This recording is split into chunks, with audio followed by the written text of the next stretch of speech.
Um ano depois, todo mundo virou o John Textor falando de arbitragem no futebol brasileiro.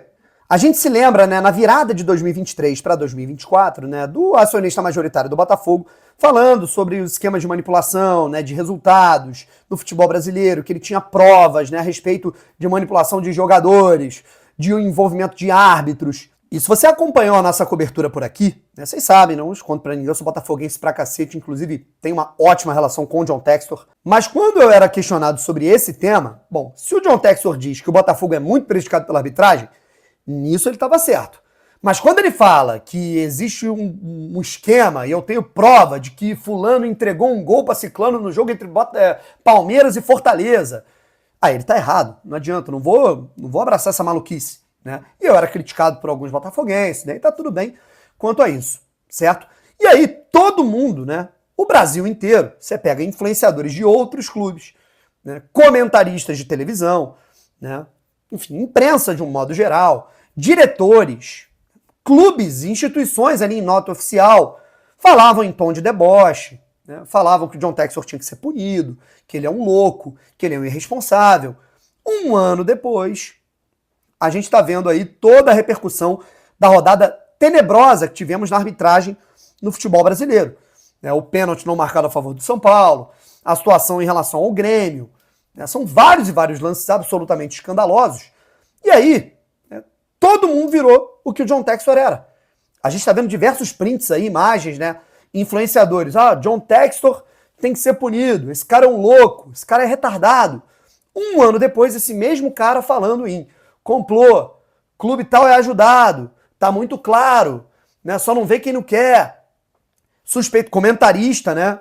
De anos e anos de televisão, de rádio, né? Falando, tal árbitro é suspeito. Esse cara, pra mim, ele pode estar envolvido com coisa errada. E aí, no ano passado, o John Textor tem que ser banido, punido do futebol, porque ele é um irresponsável. Só que, no fim das contas, a grande questão é que quando é com o nosso galho, quando a situação é com o nosso clube, quando ela fere o nosso coração, aí é complô. Aí o meu time é o mais prejudicado. Aí o time tal é o mais beneficiado. Aí o time tal é quem compra a arbitragem. O time tal é quem tem um esquema com a CBF para beneficiar o seu próprio clube. Mas aí quando é o outro falando isso, é choro, esse cara é louco, né? E repito, eu não tô abraçando o papo do Textor lá de trás, não. Eu também achava que ele, assim, ele mesmo admitiu, depois ele falou, gente, realmente eu exagerei. Ele tinha algumas evidências, por exemplo, de manipulações em campeonatos de divisões inferiores. De fato, é óbvio que existe corrupção no futebol brasileiro, gente, pelo amor de Deus, né? É tipo somar 2 mais 2, óbvio, né? Mas quanto aos jogos que ele falou na elite do futebol brasileiro, ele não apresentou as provas.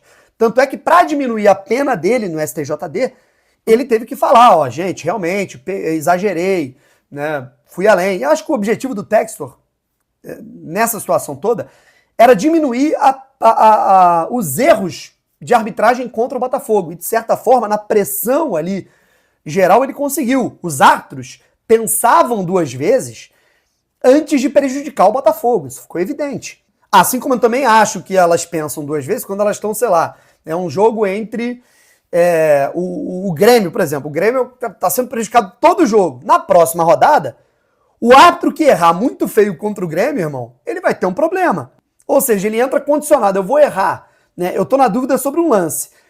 Eu vou tender para um lado que ele vai me gerar mais dor de cabeça ou menos dor de cabeça. É claro que existe isso. Só que daí, no fim das contas, né? O cara que aponta a maluquice de ontem é o maluco de hoje. Tudo depende do coração dele e tudo depende daquilo que ele está querendo defender.